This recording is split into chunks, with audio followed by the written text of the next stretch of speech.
ఈ మధ్య కాలంలోనే రాష్ట్ర ముఖ్యమంత్రి గారు తెలంగాణ రాష్ట్రంలో ఎస్సీ వర్గీకరణను చేపట్టి భారత రాజ్యాంగాన్ని అవమానించినటువంటి రేవంత్ రెడ్డిని మేము పూర్తిగా ఖండిస్తా ఉన్నాం.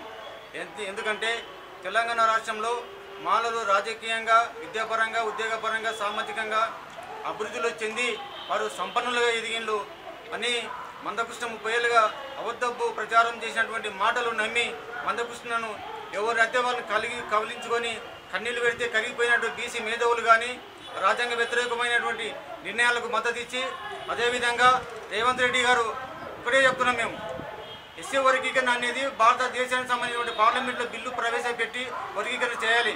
రాష్ట్ర ప్రభుత్వాలకు అధికారం లేదు, రేవంత్ రెడ్డికి ఎలాంటి అర్హత లేదు వర్గీకరణ చేయడానికి.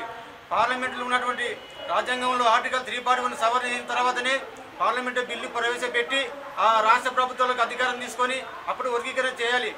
ఈ మధ్యకాలంలో చేసిన కులగణనను కూడా తప్పుడు లెక్కలు చూపించి ఏకసభ్య కమిషన్ను రిమోట్గా వాడుకున్నటువంటి రేవంత్ రెడ్డి గారు తప్పులు లెక్కలు చేయించి మాలను తప్పు లెక్కలు చూపించి అదేవిధంగా వర్గీకరణ చేయడం జరిగింది.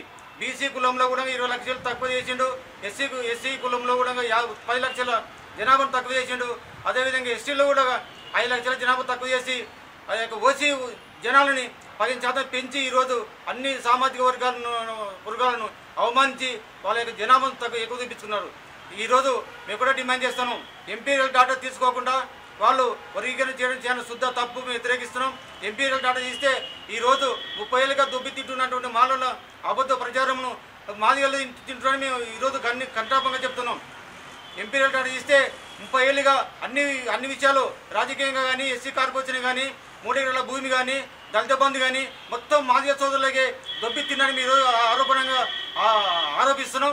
అది వాస్తవాలు కూడా ఇవన్నీ ఎంపీరియల్ డాటా తీసుకొని ఖచ్చితంగా వర్గీకరణ చేయాలని చెప్పి డిమాండ్ చేస్తూ ఉన్నాం. మాలలు సంపన్నులుగా ఉండాలని చెప్పి మీరు ఆరోపణ చేస్తే మందకృష్ణ మాదిగ మాటలు విని సంపన్నులుగా అని మీరు భావిస్తే ఈరోజు ఒకటే డిమాండ్ చేస్తున్నాం రాష్ట్ర ముఖ్యమంత్రి రేవంత్ రెడ్డి గారిని, మాలలు సంపన్నులు అయితే ఈరోజు మాల ఉప కులాలను ఈ ఓసీ కులంలో జాబితాలో చేర్చాలని చెప్పి డిమాండ్ చేస్తా ఉన్నాం.